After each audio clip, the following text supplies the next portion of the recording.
Welcome to the Queens of Moxie. I'm Mary Kay Campbell, the host of this program, and I'm so excited that you've decided to join us today.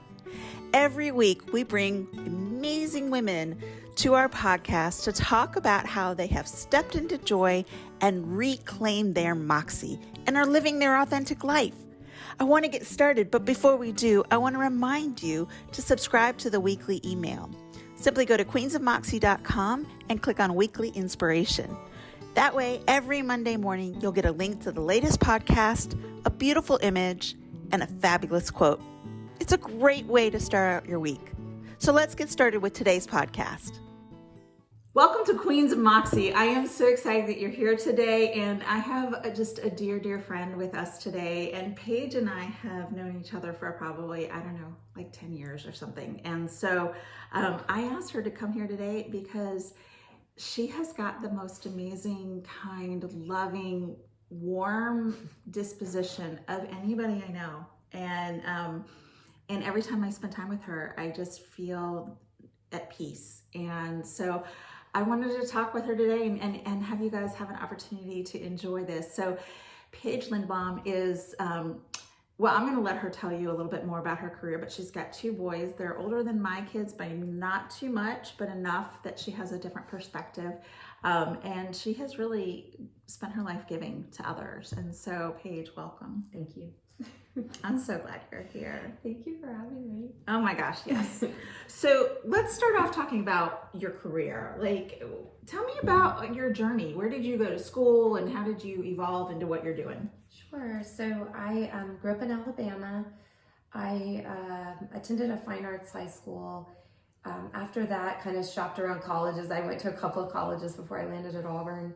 When I was at Auburn, I always thought I would do what my dad does, which was to work in the world of television and media. And when I got out into that world, I kind of discovered it really wasn't for me. So at the same time, I got married very young. My husband and I have been married for 26 years. And so we moved to North Carolina. And at that point, I was sort of deciding if I wanted to go to grad school and what I wanted to do. And I've always liked children. So I thought, well, I'll be a pediatric nurse or a teacher.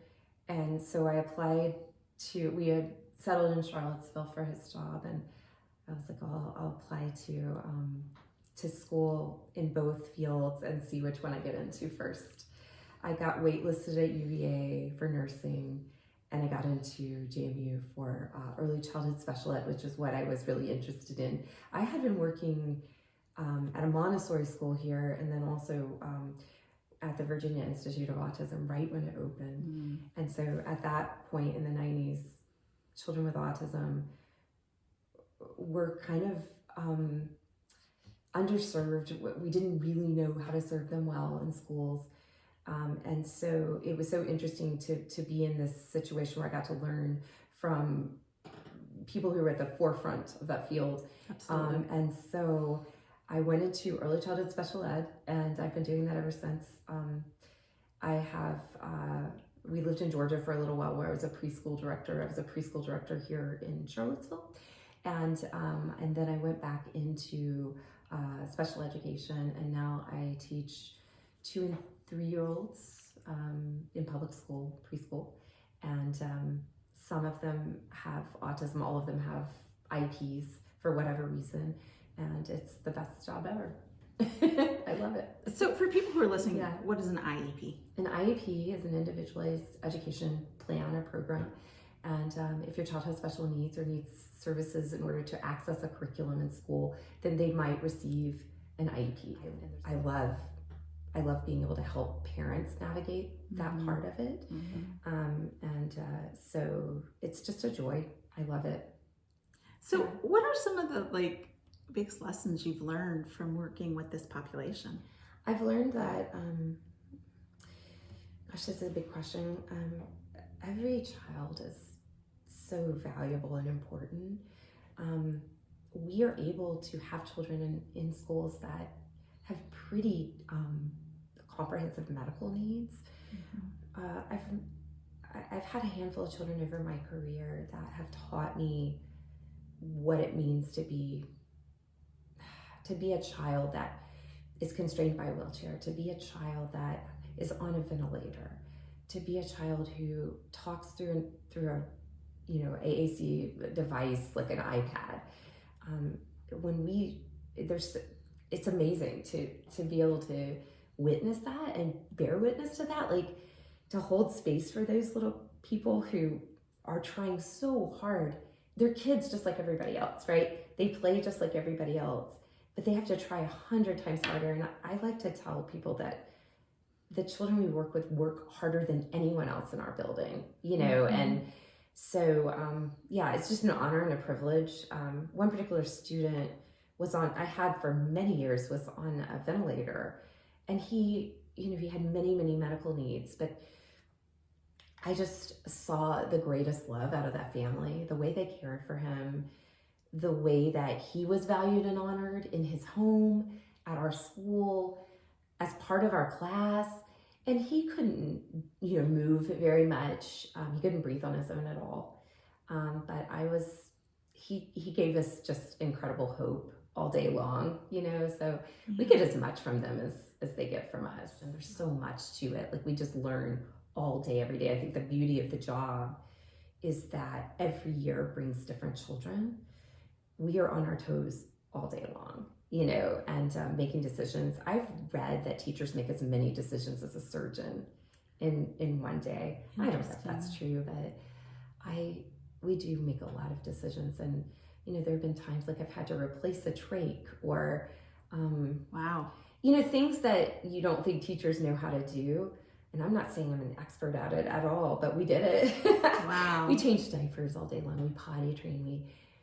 We celebrate all day long these little tiny things.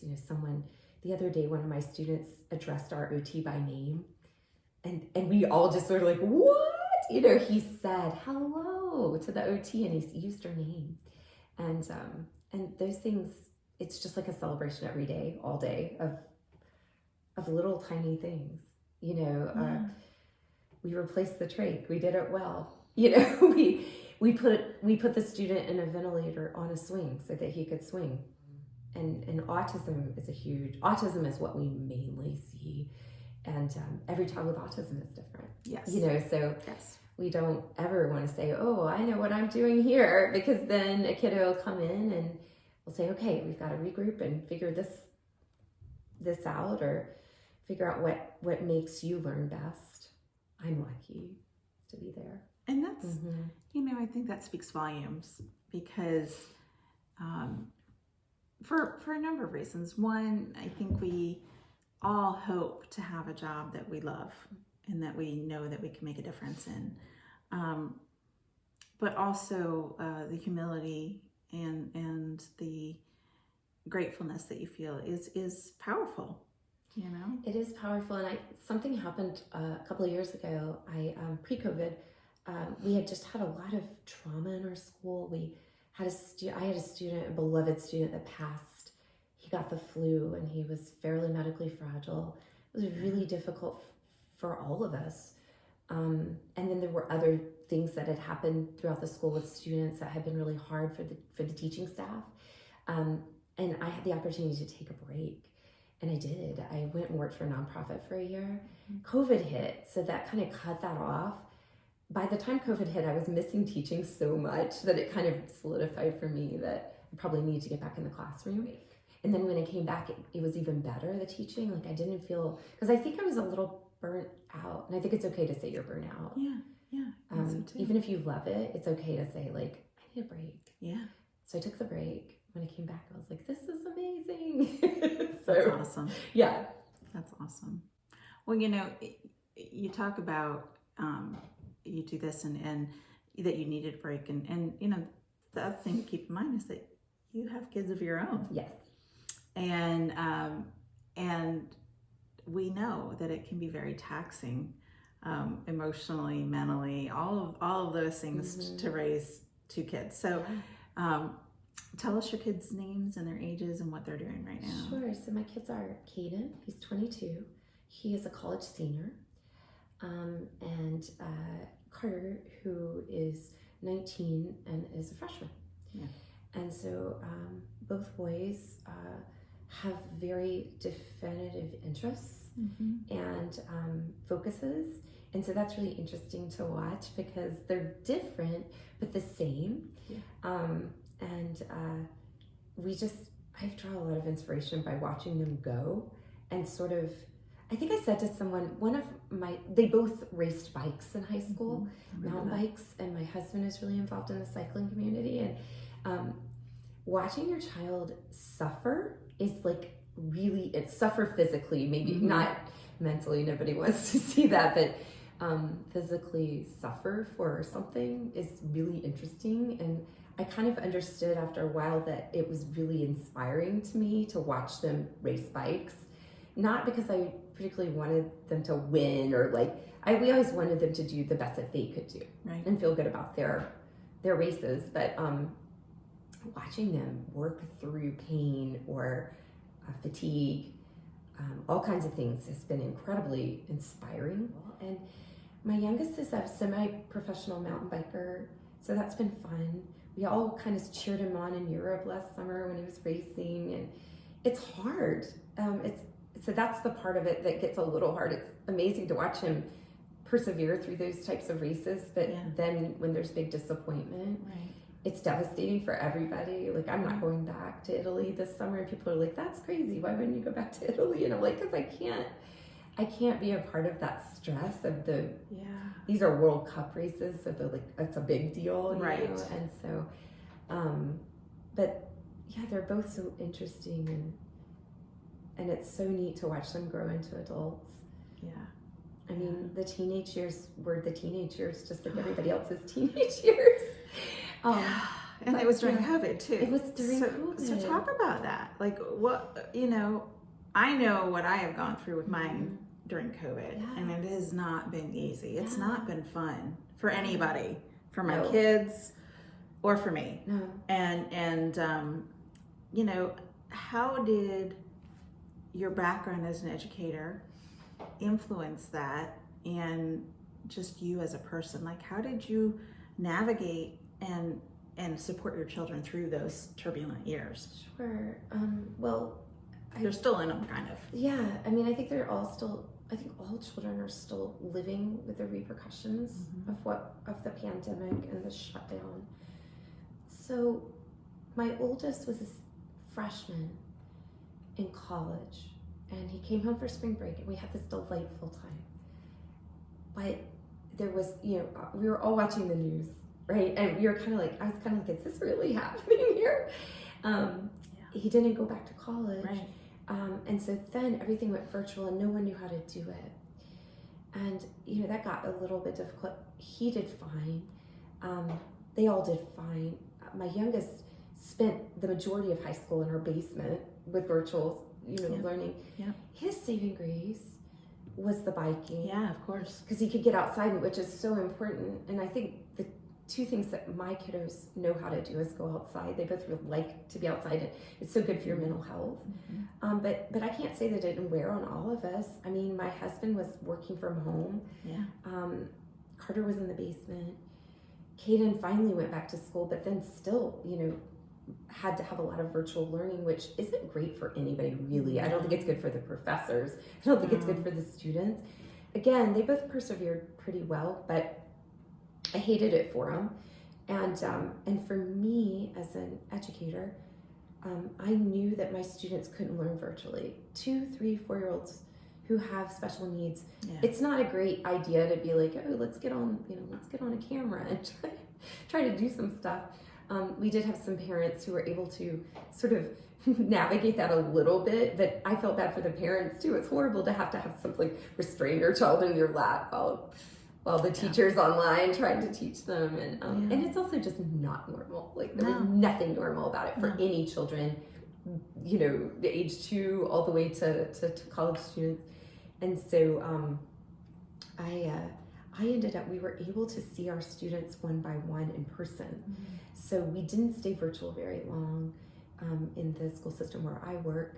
And that was such a gift that they allowed us to do that. So of course we were like PPP. We had all these, it was kind of silly. We had so much protection. We had the face shields, the mask, we double mask. At one point, we were supposed to be wearing gloves, and the children were masked, and that was also hard. Of course, that's hard with a 2-year-old, regardless, but especially one with special needs. Sure, and sensory concerns. Yeah, exactly. Runny nose and mask, not good. I know. But for the most part, we made it happen. So we'd come in one by one for an hour, and we'd teach them, and that worked really, really well. We'd clean in between, and that worked well. That gave me some hope and some energy during that time. There was a time when my youngest son, though, I remember he was like, "Is this going to be my high school years?" I remember him being like, "I can't." Because he said everybody had their cameras off. Yeah, no people one. are disengaged. The teachers didn't know what to do. They'd never done it before either, and so here we are in like AP, whatever. Environmental science. AP, right. like trying to, and then, it was hard because when you live in a place like Charlottesville that is home to University of Virginia, there's a very high degree of competition in the high schools here. Yes. And so the kids were not only having to deal with COVID, but having to deal with like, okay, I still need to get my 4.8 and my, whatever it is for, absolutely my 34 on the ACT or whatever. It's just crazy town. It is. One of the best things that I saw come out of it was that we learned, I think, dropping standardized testing for college, ACT, SAT. I think it's a money grab anyway by a college board. And I'm not a fan of college award, but I think free kids up to apply to places that they might not have applied to otherwise. And everybody's not great at taking standardized tests. And when you have no ability to prep for them, and so that was something I did see, and I think was good that came. I hope they don't bring that back. They're bringing them back next year. Are they really? Gosh. I was very glad that my youngest didn't have to deal with it. I was, but my too. oldest did. Oh, mine did too. Mine graduated in 20. So. Yeah, Caden graduated in 19, and he had to deal, and there was intense pressure to be an overachiever. I know. Especially with University of Virginia. Again, like I think if you lived in a typical town that didn't have an elite college in I agree. An elite university, and we enjoy so many benefits because of UVA, so I'm not complaining at all, but it does make the high schools here uber competitive. I know, and I feel like we've done a disservice to our kids in some ways. And so I like to tell my kids to, like, there's so many amazing times in front of you. I feel like our society is always like you peak at age 35 or whatever, and then after that I think I'm peaking now. You know what? I'm 50, and I truly do believe I am peaking now. And and for me, I think it's in large part because I had that accident, and it kind of was that, for lack of a better term, a wake-up call. Like, stop coasting through life. Stop accepting mediocrity. Stop being okay with dimming your light. Instead, step into joy. Live your authentic life. Be who you are supposed to be. And that's what I'm doing. Definitely. Although I will say, I always thought you had a bright light. But I will tell you that I wonder too, once you get to 45, I mean, it may be different for other people, but for me, you just don't. No. You don't care as much about what people, and it's not even like appearance or whatever, or things you have. It's more just like, it's okay for me to have a different opinion than you. It's okay for me to not want to do this thing. My friends love to tease me because I go to bed early. I do too. So we're all out doing a fun thing, and I'll be like, 9 o'clock rolls around, and I'm like, I'm leaving, and but at this point, it doesn't bother me at all. I'm just like, you guys know who I am now. Like, I have to sleep. I need a lot of sleep. I always have, and so I don't have any designs to really impress anybody anymore, because I feel like if you're kind and a good person, and like you said, living your best life, people are gonna be great with you. So you don't have to you don't have to put on airs or be fancy or talk about a fancy thing you're doing or a fancy house you have or whatever, And I think when people I hate to see people caught in that cycle of like, I need to keep up with the Joneses or look a certain way. Just look how you want to look. And I think it's the maturity that comes along with it, and also life experiences where you start to really understand that these things just really don't matter. But I also believe that it is a part of, I like to say, who you invite on your island. We have choices to make, and you have people that drain you and people that fill you up. And you have people who love and support you, and if you're not in the room, are going to sing your praises. Those are the people you want to surround yourself with. Those are the people who want to see you succeed. If you're not there, they're talking about how awesome you are. I love that you said that, because I just finished, last year I went back to school and I did a leadership sort of, I guess, certification, which basically for teachers means you could maybe do more of an administrative role if you ever wanted to. I just got the opportunity. I was mentoring young teachers through JMU, and I got the opportunity to do this program, so I did, and it was actually awesome because it was virtual, but we were in a cohort, so I could be with other teachers throughout the state. What we learned was that you always are elevating others in leadership. So you could be a leader. You can be a leader without being in an administrative role. And that's life too, right? But being a leader really means just elevating everyone else around you. So it doesn't have anything to do with, hey, look at me, I'm the director of this, or I'm, when I was a preschool director, which isn't a very high-powered job, I will say, but a lovely job. I realized, like, I'm only as good as these people that are teaching for me. If they weren't here, this place wouldn't be here, And so all my job is to elevate them, get them what they need, and actually just make them feel amazing by working here. And so that applies to life too. And I think women especially need to elevate each other. And I love shouting people out. I have so many friends, and I think I said this earlier, I have so many friends that are doing amazing things. This is an amazing thing. I have a friend who's working for a robotics company, and they teach children robotics. And not only is she working there, she's kind of leading the charge. She is unbelievable to me. Like, I just talk to her, and when I talk to her, I get energy. And I think that's another key point. The people you surround yourself with shouldn't drain you, and when I talk to some of these people, I'm just like, wow, how did you come up with that idea? How are you, like, she makes things, and I see them on Instagram, and it's like she's like wiring something together. I'm just like, holy moly, you're so smart. And so to shout her out is a great joy. There's so many women in this community that need a shout out and a lift up. And the teachers at my school, we had a tragedy this last week where a parent was killed by gun violence, and our whole school was mourning. And it wasn't even, I've never taught either of the children. And I watch these people every day surround these children with what they need. And I just think, any meeting, and we have this in our faculty meetings, we have this thing called Sparkles. And it's so awesome to see people lift each other up. So I'm glad you said that, because that really is a goal right now for me, is to be intentionally lifting people up. It feels good when someone gives you a sparkle, but it's not necessary. You can just lift other people up without having any recognition.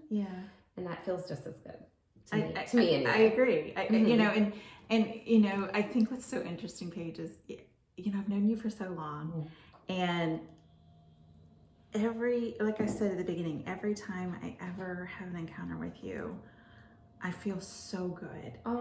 And I think that's so nice. You say you want to be intentional, but I think you are already doing it. I think when you do it intentionally, it's going to just explode. But I absolutely, I just adore you. I remember we were at a women's retreat. I don't know, this is probably like 8 years ago, maybe. I don't even know.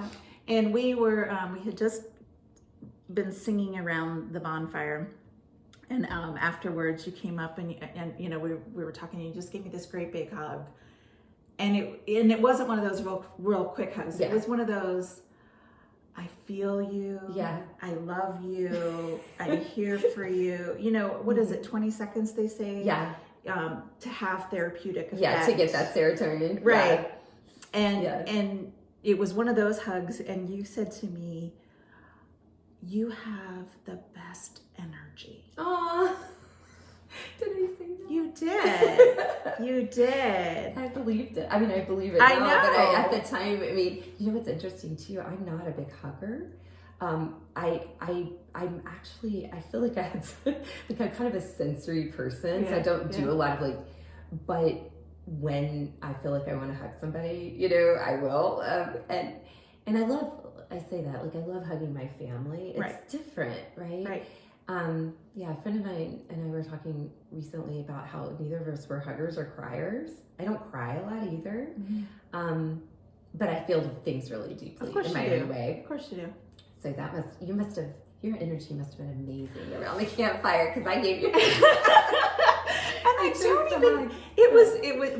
But here it is 8 years later, and every time I think of you, I think about that. That's so nice. And I honestly have no idea what it was that I was thinking, or, you know, what was going on. I can't even tell you what was going on in my life at that time. Yeah. But, you know, when we embraced, it was just this deep sigh. Oh, it really was. It was like, and it was. I'm so glad I did that. I know. And so, you know, I've always felt like you had this connection to a higher power, whatever people call that, mm-hmm. whether it's God, whether it's Allah, whatever. Uh-huh. But I feel like it's like embodied in you. Oh, that's really nice. I do. And so, you know, for me, interacting with you means that I am feeling love. Mm. And so, good. You know, you're responding like, oh, I don't even know that about myself. Well, I mean, you know, it's hard to know that about yourself, but it's your superpower, so own it. I do have people sometimes tell me that I calm them down easily. Yeah. But I don't know that where I learned to do that or how. It's not an intention. It's your superpower. But I also think that I work in a way, like, I work with children who cannot have co-regulation, I think is my thing. So I can easily feel what someone else is feeling. Mm-hmm. And I was a really anxious kid. Mm. And probably an anxious adult too, but have definitely dealt with that in many other ways. I know people say feel that, so that's interesting. People say, like, you're what? You know, and I'm like, oh yeah. But I've also, you know, dealt with that part of myself. But it was always sort of this, like, very calm on the top, and then, like, the duck thing, I was like paddling. Mm-hmm. I would get really, and I still get really anxious sometimes. But I can't be like that in my work, and really in my home. It doesn't do anybody any good. No, it doesn't. So I've learned that. I learned that early. It was when I quit working for a little while when we moved to Georgia, and I had a toddler, my oldest, and I didn't have a job all of a sudden, and it was very anxiety provoking for me. And at that point, I just went all in to deal with that part of myself. Yeah. But I've heard that before, but I don't, you know, intentionally. I just want people to feel loved, and I want children especially to feel like they can learn and be regulated around me. Yeah. So maybe the real deal is co-regulation. You know, and feeling what someone else needs at the time. Yeah. That may be a strength. Well, do you know what I mean when I say superpower? I guess. Okay, so the way I define it, because for a long time people kept saying, Mary Kay, your superpowers are connecting with others and sharing their stories. And your energy. And I was like, I'm like, okay. okay. And I finally got to the place where I'm like, yeah, these are my superpowers. This is what I do. And I think what it is the best way I look at it is it's something that you do inherently. It is just a part of who you are. Right. And you don't think about it. It's not work for you. It's something that comes so naturally that when someone brings attention to it, you're like, what? Yeah. Okay, I did that, and so even your reaction to me just now is like, yes, this is your superpower. Okay. Own it, because it just like you don't have to really think about how you make other people feel calm and create that space for them. That is what you do, and that is what you do so well. Oh, thank you. So own that. But I do it for myself as well. Right. I want to say, like, I have a lot of rituals where, I need a lot of quiet and a lot of sleep. So I think the more that you take care of yourself, the more you could probably harness I agree. calm energy for others. I agree.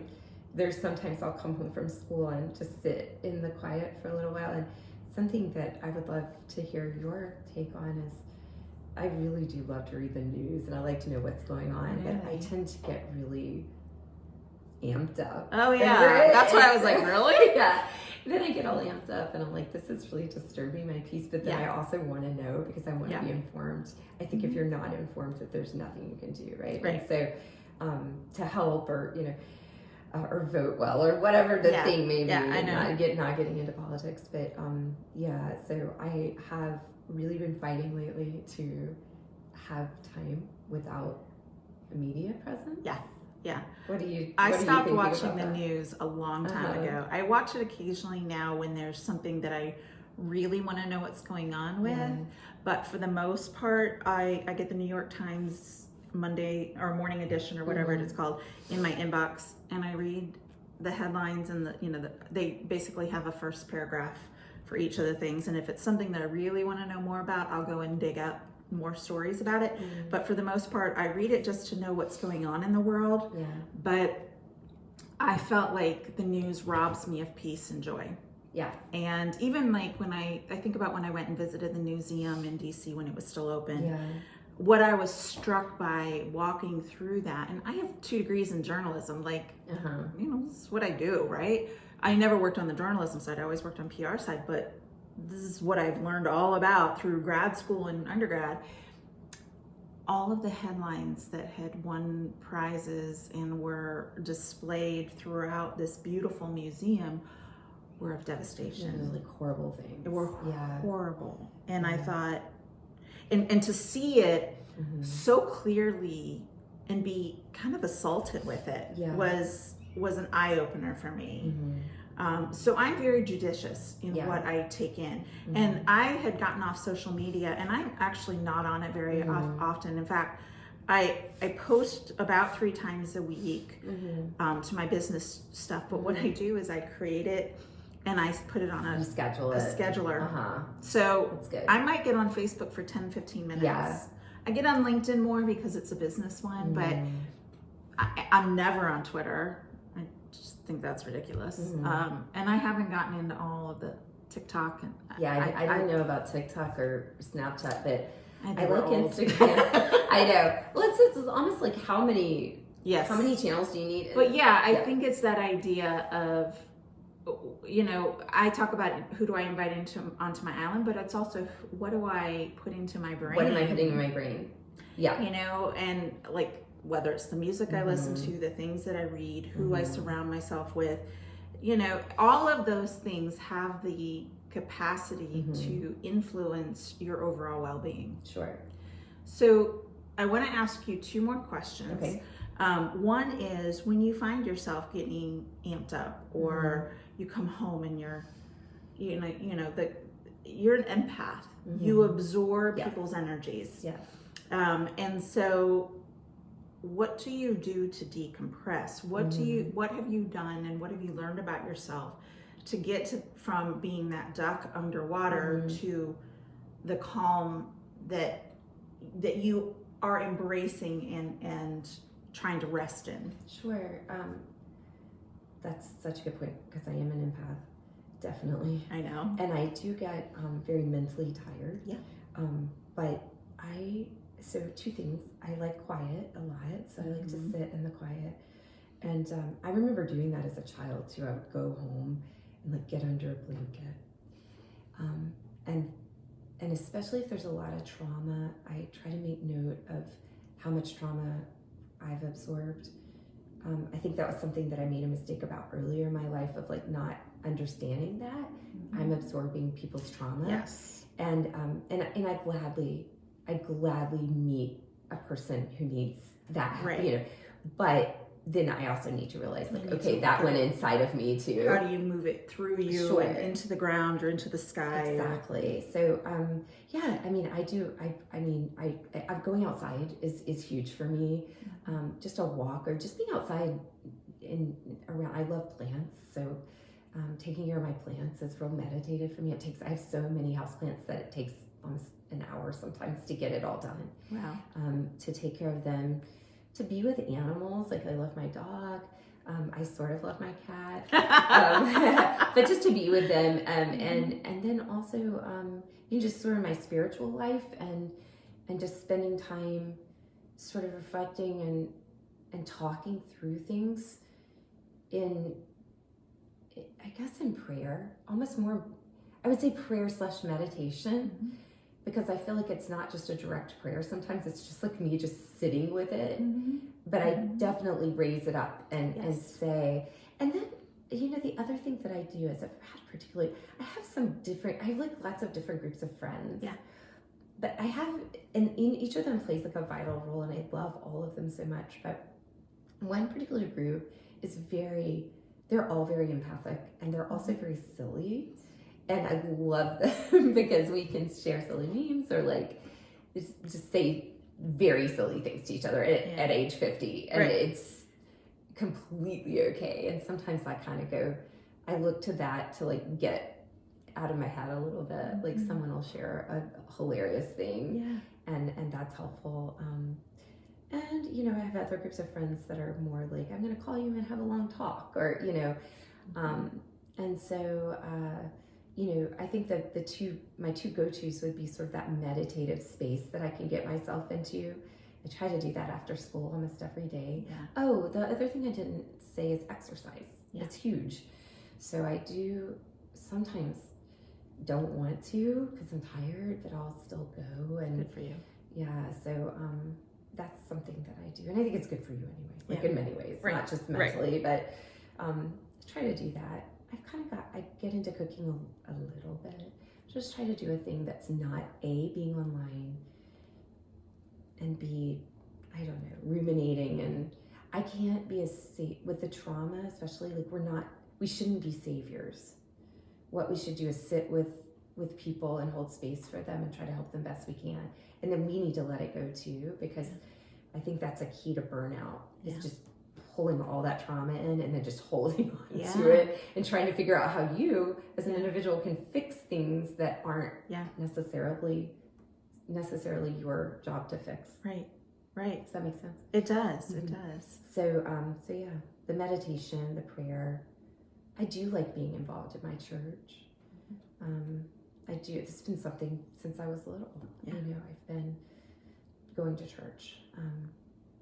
Sometimes church can be hard and infuriating. It's not always this perfect space. Right. So, but at its base, it gives you that relationship. And like you said, people have relationships with different higher powers. I'm a firm believer that that's fine. My Christianity doesn't believe that I'm the only one. I don't think we know. You know what I mean? Exactly. So I think it's actually kind of arrogant to think that we know everything. My son lived in a Muslim country for a while, and having had talks with him and learning more, and just having an incredible amount of Muslim families in our school. I've learned a lot about different religions, and I think sometimes we don't take the time to learn about other people's beliefs. And when we do it, it's a lot more similar than we thought it was. Right. And so I do believe that that's a key to getting rid of anxiety. But if you're wired anxious, you also can't No, I know. be hard on yourself for Right. that. Like I you just agree. have to say, okay, I'm feeling really anxious right now. Right. So Right. It's that okay. mindfulness of, you know, and I did many years work on mindfulness, Yeah, I and it's remember. that, okay, Here it what's is. happening Yeah. to me physiologically? Yeah. My stomach is Yeah. flipping, my muscles are tensed, I have my jaw clenched, like I'm burrowing my brows, you know, furrowing my brows, whatever. All those different physiological pieces of it. Okay, well, what made me feel this way? Sometimes it's very obvious. Sometimes you're like, okay, there's a root cause for that or whatever. But it is that, okay, I'm going to stop and I'm going to pay attention to what's happening to me. I'm going to pay attention to my breath. Yeah. And I'm going to look outside at the blue sky, or I'm going to look at a painting, or I'm going to go get a cup of coffee or tea or whatever it is. I'm going to step away from this. I'm going to give myself space to get to that place where I'm not reacting from a hot spot. Yeah. Because boy, I'll tell you what, when I first got divorced, I was reacting from a hot spot all the time. I mean, of course. I did all the time. And it's been years of working on mindfulness and meditation and resting in that pause and recognizing when things are doing that and finding ways of, this brings me joy. Yeah. I love to paint. Yeah. I actually have more paintings than I know what to do with. It's just stacked. They are stacked up. They are. Yeah, I actually, see them over yeah. there. I actually finally created a website to sell them because that's awesome. Like, I need to know this. people told me you need. Yeah, I know. There's one there. There's two there. There's there. Yeah, my paintings are everywhere. Everywhere, and I didn't know if it was you. Yeah, that would be me. Okay. That would be me. I don't know what to do with all of them. I have so many. So I give them to people, you know, and so I'm going to start selling them. But yeah, MaryKayInspires.com. I love this. Thank you. Thank you. So my last question for you is, I always ask my guests, if you had one piece of advice to give the listeners, oh gosh, what would it be? My advice? I don't know.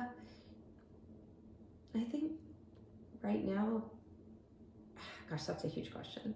Advice. I don't know. Just love who you are and honor the people around you. Honor your people all the time. And, you know, you don't have to be critical of yourself. So critical. I feel like we're so critical all the time. And it makes us good at our jobs, and it makes us good at whatever. And so it's good to hold yourself accountable. Right. But when you're constantly saying, I didn't do that well enough, or, you know, you're good enough is probably perfect. And I don't know. I feel like as I get older, I'm able to give myself a lot more grace than I used to, and give others grace too. I tend to be a little critical of other people sometimes, especially if I think something could be done differently or better. And probably I would say, you know, something that has helped me a lot is just letting go of that a little bit. It's just being like, they're doing the best they can do, probably. Right. More than likely. Yeah, I mean, what is your advice today? I think it's to be your authentic self. Yeah, just be who you are. To love every aspect of yourself, because, like you said, we're so critical of ourselves, and I'm a recovering perfectionist, no doubt about it. Yeah. And I'm not saying don't be accountable for your behavior. You have to do that, but recognizing that you add value exactly how you are. Well, thank you so much. Yeah. I gotta give you a hug. I give you a big one. Oh, I'm so grateful for you. I am so grateful you've been on the show. And thank you. And thanks everybody for joining today. Thanks for joining us on the Queens of Moxie podcast. I hope that you found it inspirational and that it helps you to think about how you can step into joy and live your authentic life. And remember, we have a weekly email so that you don't miss any of these episodes.